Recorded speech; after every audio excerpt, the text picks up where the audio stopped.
After 2 days of being a witness of just a small fragment of what a triangle is, can you share with us what you saw? I feel really overwhelmed. When I went home last night, somewhere around 10 or 11, I couldn't sleep because there were so many ideas popping up out of all these conversations I had. Helena Waldmann took me to meet different artists, solo and in groups, collectives, and we were talking about their projects, ideas, they were brainstorming. And since I work as a professor here in Düsseldorf at the Institute for Music and Media, and we're in the process of developing a master program.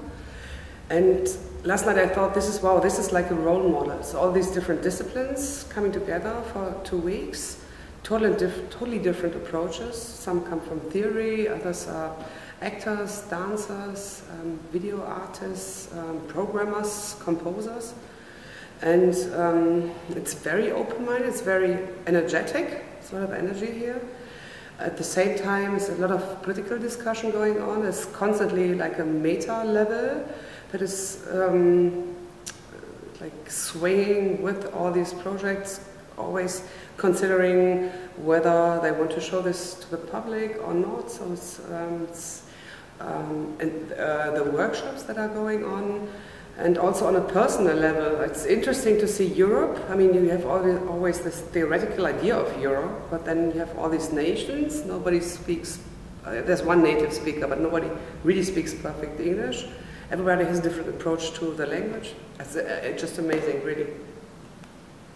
And if I propose to have a look to what you saw in these 2 days, but from your field of knowledge, from these possibilities of creating through the connection between sound and image, what can you tell me of specific from what you saw? That's an interesting question because I didn't really see much media or technology getting involved besides Frieda Weiss. On the other hand, I haven't seen all projects. I haven't talked to all of the artists. It's just 1.5 days right now. Maybe the 20 artists here are kind of tired of technology. Most of them work with props, like very analog, very cheap, everyday, props from everyday life. I would love to see the combination of dance, music and technology in the broadest sense, but I haven't seen it. So maybe that's kind of missing for me. But maybe that's also why I've been brought in to ask this question. I don't know. And in that world of yours, and that is kind of something that is going on in contemporary life, these new technologies, these new possibilities of composition through image and sound, where is the body? Well, as I said yesterday in my lecture, dance is the oldest form of music visualization.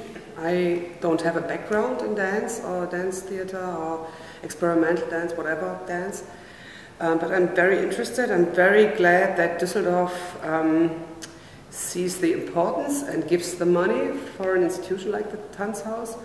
And I would love to see my students getting more involved. On the level of the producers and curators, we're trying to enforce the collaboration, but it probably takes time for the students to pick up. I think for me the most inspiring fields right now would be the combination of, in our school we have musicians, composers, sound designers, and they also work with visuals, so it's a unique combination.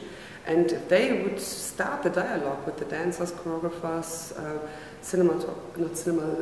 the set design, this is a huge potential that hasn't been used here in Düsseldorf yet, but it's all there, you know, it's just lying there on the street, and I really hope that we can get the students engaged in this. Yeah.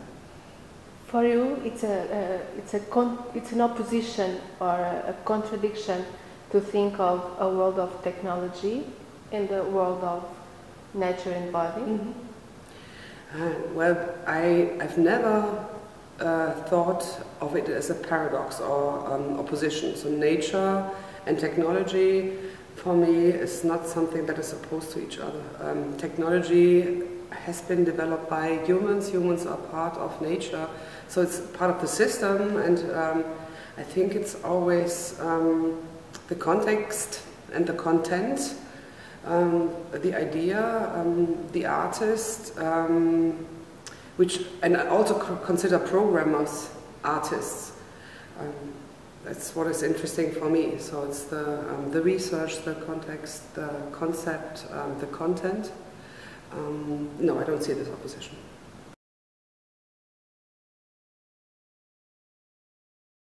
On the one hand, I think the documentation is really important because there is public money involved in this project, and I think it's a way to communicate with the public doing this documentation. For the general approach of the documentation, since I think that the most inspiring ideas right now in this decade come from anthropology, at least in from my point of view, this could have been or would be an interesting approach to the documentation, like anthropologists doing an ethnography